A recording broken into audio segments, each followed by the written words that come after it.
Tu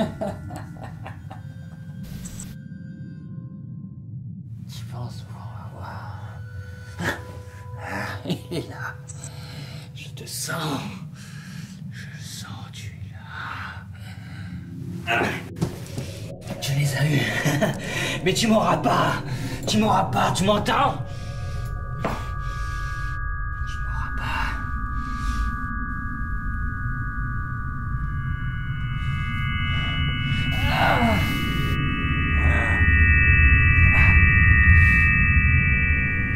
Vous êtes là. Ça fait une éternité que je vous attends. On va pouvoir maintenant commencer.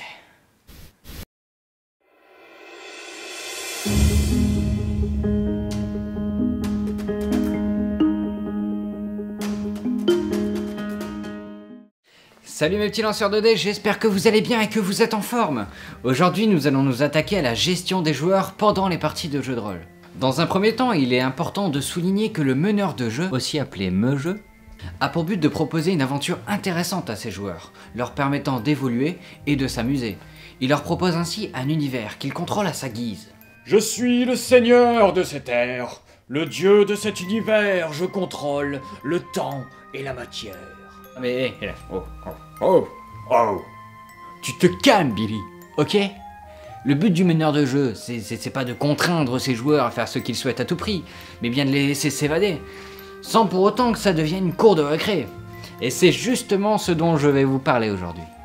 Dans un premier temps, nous allons voir ensemble comment apporter à vos joueurs suffisamment de liberté pour que ce soit amusant, mais aussi comment la contrôler, afin de faire avancer votre scénario. Dans un second temps, nous allons discuter ensemble de l'aide que le meneur de jeu ou le me-jeu peut apporter subtilement pour débloquer les joueurs d'une situation difficile. Et enfin, en dernière partie, nous aborderons quelques astuces à mettre en pratique afin d'éviter que vos joueurs ne s'ennuient ou perturbent la partie. Ça va pour vous? Donc premier point, la liberté que vous accordez à vos joueurs. Vous avez forcément vécu une scène de ce style. Ok, t'es au milieu de la ville fort machin. Qu'est-ce que tu fais? Je sais pas, moi, qu'est-ce qu'il y a autour de moi?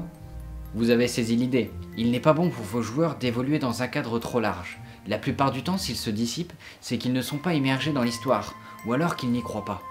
Il est donc important d'imposer un cadre suffisamment ouvert pour qu'ils n'aient pas conscience des bords du scénario.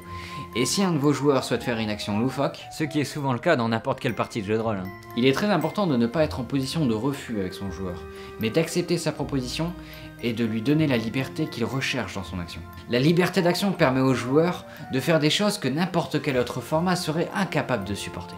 Laissez-les réaliser des projets fous pour avancer. S'ils souhaitent construire un trébuchet simplement pour ouvrir l'entrée d'une grotte, laissez-les faire. Le but est qu'ils s'investissent. Cependant, s'ils sortent du cadre ou délirent un peu trop, n'hésitez pas à être ferme avec eux et exprimer le besoin de rester dans le cadre de l'univers. La plupart du temps, les joueurs n'ont pas conscience du temps que peut prendre la création d'un scénario, ou bien même d'un univers. Parlons maintenant de l'aide que vous pouvez apporter à vos joueurs. Ils ont tendance à partir dans tous les sens lorsque la situation deviendra difficile.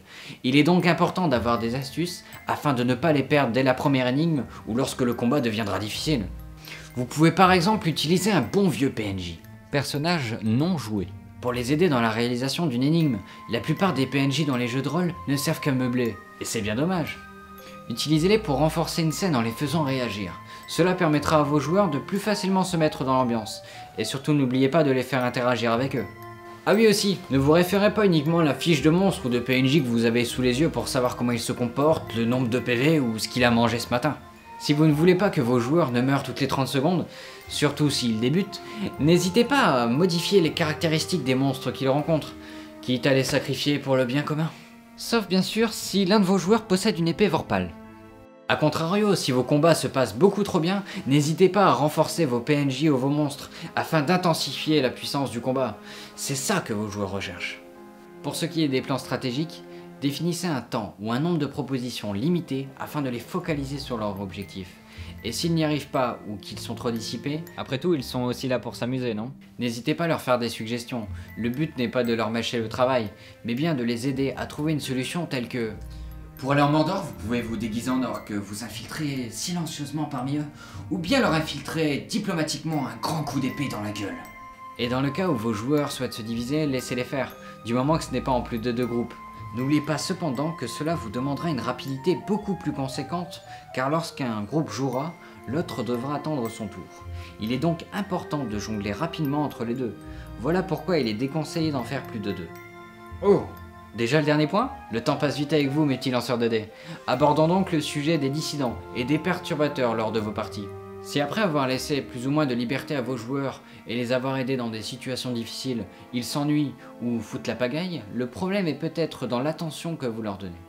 Le joueur reste un humain après tout, et comme vous le savez autant que moi, le comportement humain est difficile à cerner. N'hésitez donc pas à faire une pause lorsque vos joueurs sont trop dissipés, discutez avec eux et essayez de comprendre ce qu'ils recherchent. Et oui, vous avez créé un scénario, un tas de rencontres, des événements à tour de bras, mais si ça se trouve, vos joueurs souhaitent juste poutrer du monstre. Il est donc important de savoir ce que vos joueurs souhaitent réellement jouer dans votre partie, afin de les satisfaire un minimum avant de les remettre sur les rails de votre scénario. Si par contre, un ou plusieurs joueurs de votre partie embêtent les autres ou fait exprès de marcher à contre-courant, n'hésitez pas à passer un peu de temps avec lui en discutant seul à seul. Cela permettra de trouver des solutions et ainsi de remédier à votre problème. Par exemple, un de vos joueurs trouve le temps trop long entre 2 actions. Vous pouvez très bien lui donner un personnage plus rentre-dedans et lui permettre de ne pas participer en dehors des combats. Encore une fois, le jeu de rôle est avant tout un jeu. Le but est de s'amuser, non? Et c'est la fin de cet épisode. J'espère qu'il vous a plu. Merci beaucoup de nous suivre sur la page Facebook où l'on est près de 200 personnes et 80 ici sur YouTube. Alors déchaînez vos pouces bleus, abonnez-vous pour suivre nos actus et on se voit bientôt sur nos plateformes. Allez, à bientôt mes petits rouleurs de dés. Hop, avant de nous quitter, je voulais vous parler d'un nouveau projet, du moins une nouvelle chronique qui va sortir sur Ludine, une chronique qui nous permettra de parler de jeux vidéo en relation avec le jeu de rôle.